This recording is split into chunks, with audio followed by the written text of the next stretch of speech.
Good morning everyone, especially to you ma'am.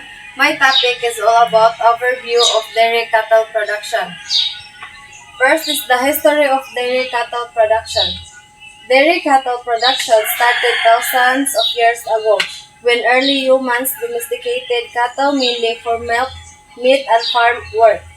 Around 8,000 to 6,000 BCE or before Common Era, people in the Middle East and Asia began milking cows and using milk as food. Since fresh milk spoiled quickly, they learned to make cheese, butter, and yogurt. In the 70s to 80s, during the agricultural revolution, farmers began selective breeding to improve milk production. This leads to the development of special dairy breeds like Holstein, Jersey, and Guernsey. In the modern era, dairy farming improved with milking machines, better feeds, veterinary care, and modern technology, making milk production faster and more efficient. Ang production ng dairy cattle ay nag-start siya thousands of years ago. Nang paumahin ng mga sinaunang tao ang mga baka.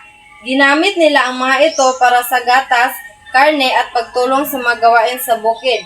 Sa panahong mga 8,000 hanggang 6,000 before Common Era, ang mga tao sa gitnang silangan at Asya ay nagsimulang maggatas ng baka at gamitin ang gatas bilang pagkain. Since ang gatas kay dali man siyang masira, natutunan nilang gawing keso, mantikilya at yogurt ang gatas upang mas tumagal ito.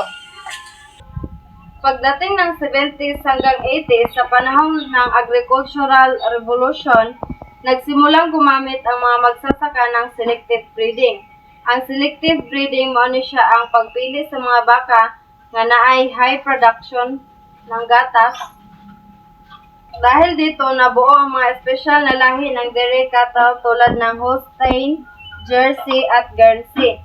Ang Holstein ay kilala sa pinaka-high na production ng gatas. Then ang Jersey kay gatas na mataas ang butter fat. Dayon ang Guernsey kay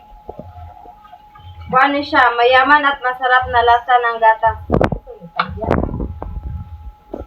Then in the modern era, umunlad ang dairy farming dahil sa paggamit ng milking machines, mas maayos na pagkain sa mga baka, pangangalaga ng veterinary at iba pang makabagong teknolohiya. Dahil dito, naging mas mabilis at mahusay ang production ng gatas. Next is the key pioneers in the history of dairy cattle production.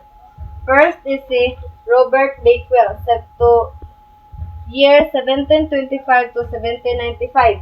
He was an English farmer who introduced selective breeding.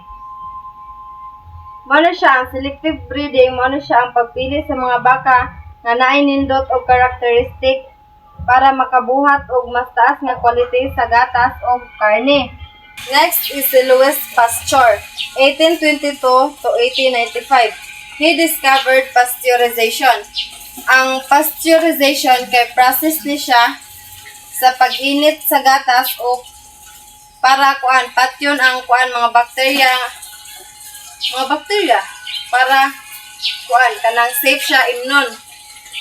Dayon next si Stephen M. Babcock, 1843 to 1931. He developed the Babcock test. Ang Babcock test ay paraan para masukat ang fat content ng gatas at piliin ang mga baka na may mataas na kalidad ng gatas.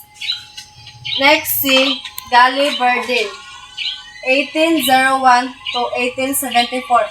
He invented condensed milk.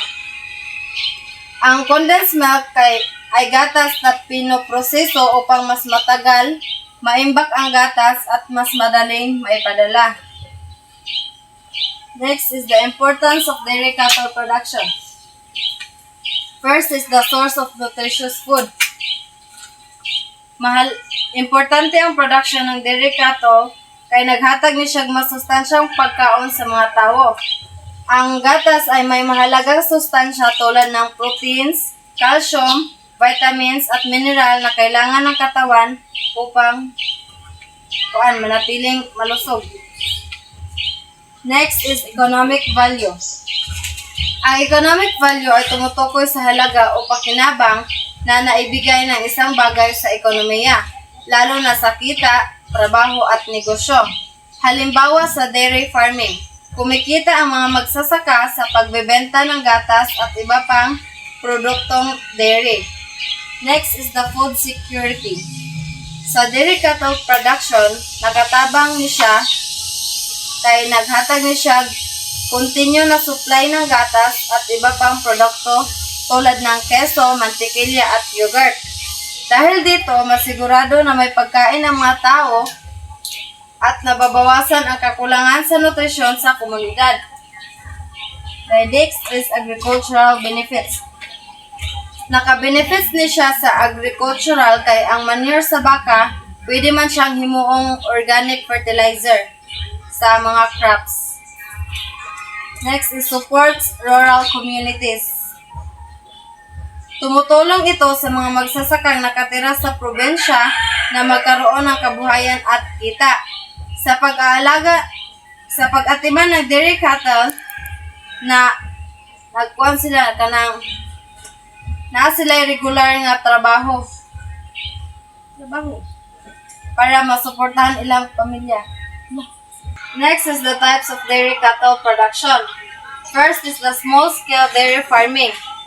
Kuan siya, ito ay maliit na sakahan nga kanang gagmay ra ang baka nga ilahang giatiman.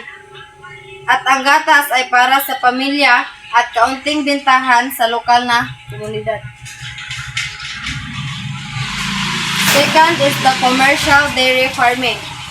Ito ay malaking sakahan kung saan maraming baka ang inaalagaan para sa negosyo at ang gatas ay binibenta sa merkado o dairy companies. Next is the pasture-based dairy farming. Ito ay sistemang pagpapastol nga ang baka kay kuan na sila kana likaon na sila natural nga tagbot sa bukid. Na kuan siya mas natural o kuan baratora. Next is the intensive dairy farming. Ito ay pag-aalaga ng baka sa barn o kontroladong lugar kung saan binibigyan sila ng espesyal na pagkain na kagamitan upang ang ilahang production kay buhay katong paghatag nila kuan gatas. Next is the semi-intensive dairy farming. Ito ay combination ng pastulan at barn feeding kung ang mga baka kay nagpasto sa gawas. At binibigyan din ng karagdagang pagkain sa barn. Ang barn kay kuan. Mao na siya ang murag balayan sa mga hayop. Kung saan inaalagaan at pinoprotektahan ang mga baka o iba pang mga hayop kuan mula sa panganib o tag-init or tag-ulan. Kasi tag-init o tag-ulan.